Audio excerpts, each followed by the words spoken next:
His Excellency, the former president, is trying to compare.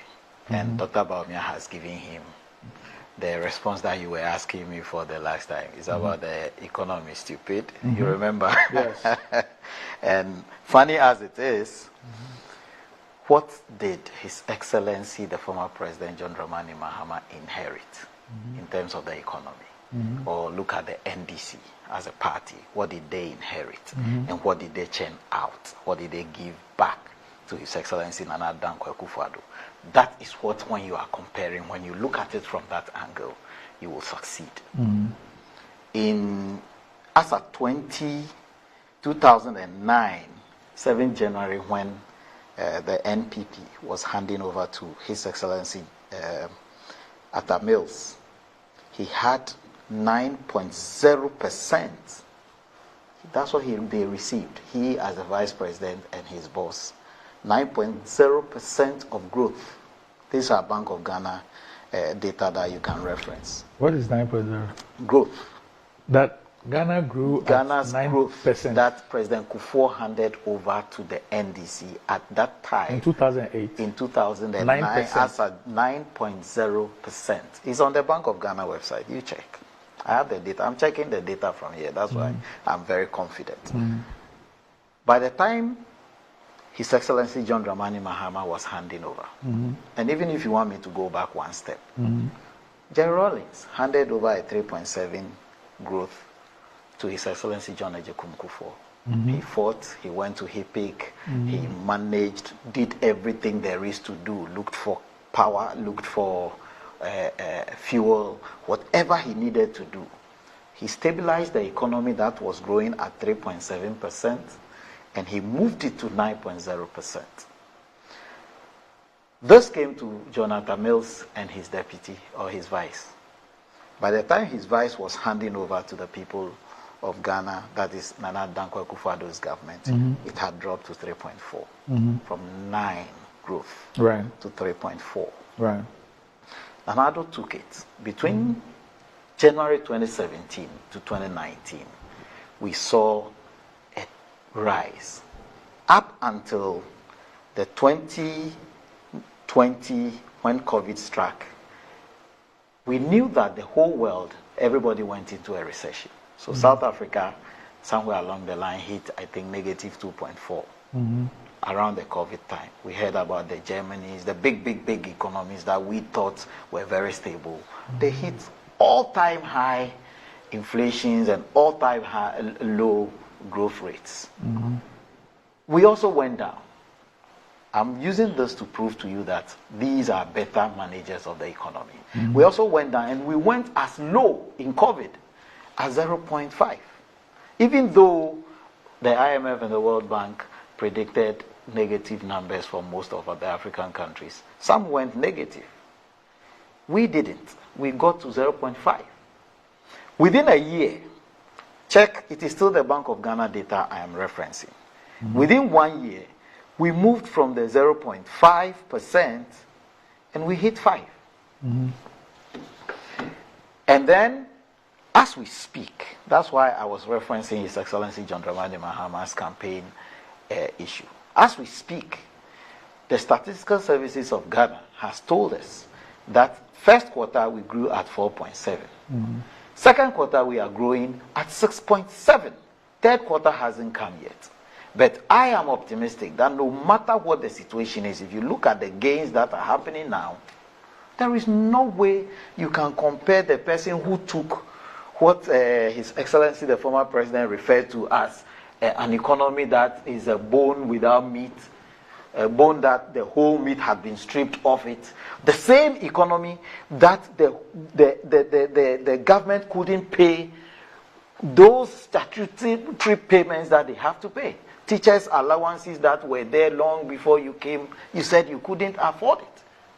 You can give all the excuses you are giving. You couldn't pay. The nurses, you couldn't pay. We had a worse situation, which is what every Ghanaian never forgets. You went into this bad doomsday thing. Unfortunately, the message has always been that, we went into doomsday because of what? It wasn't because of capacity for anything. Asami will want to try to tell us. It was mainly because we did not have the funds to raise, the resources to raise, just buy fuel into these our generators to run them. And we went through all these crises because somebody took over. And I always say that His Excellency, the former president, is the only person who had a little more than one term to run. We all have 1 term plus 1. That is 4 years plus additional 4 years if Ghanaians agree. In his case, he had 4 years plus 6 months in one row.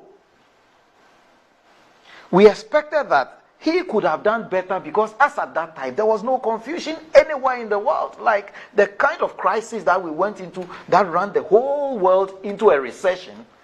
That's what His Excellency Dr. Mahmoud Bawumia is talking about. What ran the whole world into a recession? None that has ever been up until the 1930s. I think 1933, where we went into the Great Depression. We haven't experienced any such depression in the history of this country. We haven't. Unfortunately, when he had the opportunity and there was no problem, he left us a growth of 3.4. Dr. Bawumia, in the face of all the crisis. So when people begin to zero in on only one thing, we are talking about it is dollar. Yes, the dollar is moving. But I have always said that. What did he take over? What did he bring to this level? In fact, in terms of the economy, they are talking, Sami will reference debt. I want us to check the debt, also from the Bank of Ghana website. Debt. Look, Doc, I'll give you these details. His Excellency President Kufuor, before he left, he gave us a debt. I'm going to use the dollar one so that he will not say anything about it. President Kufuor took our debt, and as at the time he was leaving, we had 8 billion and 73.27 USD. 8 billion. Fast forward 2016, we had 29 billion. The highest ever in the history of this country until we are talking now. Highest. 28 billion from 8. 29 billion, sorry, from 8. That's some 21 point something billion in debt that he accumulated. 8 from Kwame Nkrumah to President Kufuor. That's what they say. I'm just using the words of the NDC. From Kwame Nkrumah to Atta Mills, from Kwame Nkrumah. So I'm giving from Kwame Nkrumah to President Does the Kufuor. Bank of Ghana communicate to us our debt in cedis or in dollars?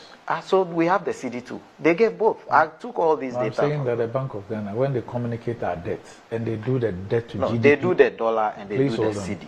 When they, please. I'm listening. When the Bank of Ghana does the debt, it's not just the debt. They do the debt. That is what we use to calculate even debt to GDP. Yeah. For example, when we are calculating our debt to GDP, do we do it in US dollars? You do it in cedis. Yes. That's why it communicates to you. But you know that part of the debt is held in dollars. Yeah, your saying, euro bonds and all those things. So I will give you all. I'm giving you all. The data is all here. I'm saying despite all that, when we are speaking about our debt to GDP, in fact, what sent us to the IMF had nothing to do with dollar. So the CD. We are comparing the performance of two governments. Yes. And I am so not. I haven't come to the CD one yet. Let's use the denominator. I know where you are. I know where you are headed. Let's use the denominator which is used.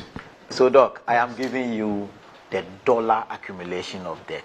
We will come to the CD accumulation of debt. And I know where you are headed. You are headed towards the fact that then this government has taken the... That's not the point I'm making. No, I said I know where you are headed. No, I'm not saying that's what you are saying. The classification. So I'm giving you the dollar. Hold on. And I'm giving you the CD. The growth rate in terms of GDP and all that, what you have been talking about, is it dollar related? No, it's CD. So why are you doing this dollar thing? Why won't I do dollar? I'm saying that, see... Okay, when someone begins to speak and he begins to tell you that dollar is, he said what? 17.2. The question I would have asked him is, which is the most important for me as a Ghanaian? Do I spend dollar or I spend CD? I spend dollar to import things. And those ones, we have provided solutions. The math. No, you're not dealing with the issue. Doc, you are veering me off. But what I'm saying is, I'm looking at the dollar accumulation of debt. Because a lot of the debt, we take them in dollar. Then you come to the CD accumulation. Then when we come to the CD accumulation, that's where you are making reference to determining the exchange rate. And as you know, then that when you do determining the health of this economy, all the indicators that are used, whether it is World Bank, is IMF, is the country itself, Bank of Ghana, Ministry of Finance, everything, is CD. So, Doc, are you saying dollar no longer matters? Okay, so let's put the dollar conversation aside. I have not said that. I know that's where Sammy will do well. So if you rule out the dollar conversation, please, I am okay. Please, I am saying that when you're dealing with the country's debt, you are dealing with the health of the country's economy, debt to GDP, all those things. It's done with CD. When they said that we were debt distress, they didn't do a dollar debt and a CD debt. They didn't do a dollar to determine it. So they use CD. If you allowed me to end, okay, then let me jump to the analysis. Then I'll come to my conversation actually.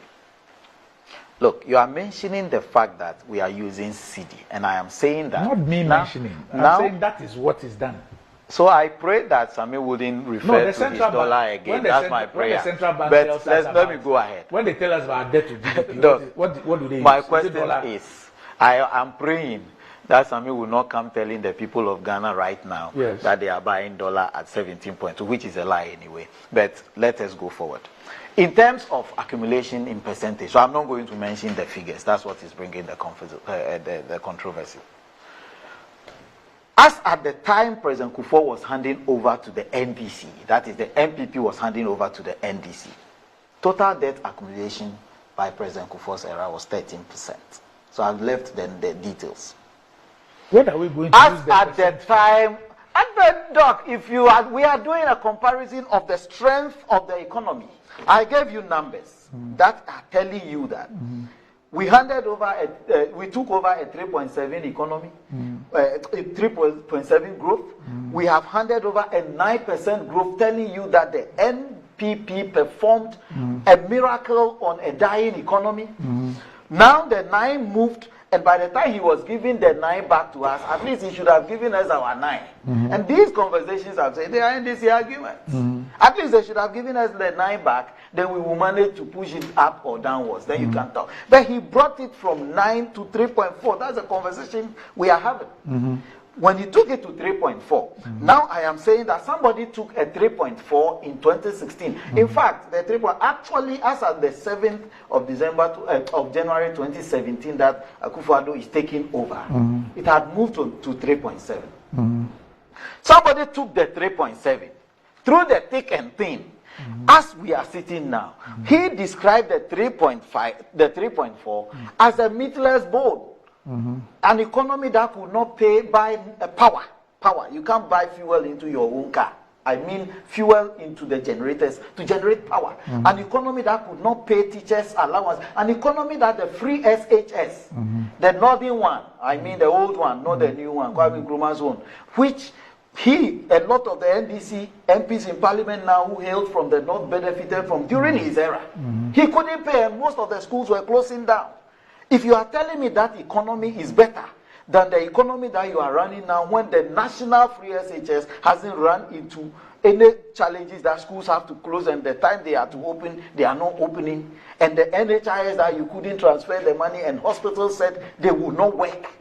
Those hospitals have not come back, and now they are working. Every time I tell people that even if the medication you are giving is not covered under NHIS, and therefore you have to buy it, nobody has to go home unattended to because he cannot afford the consultation.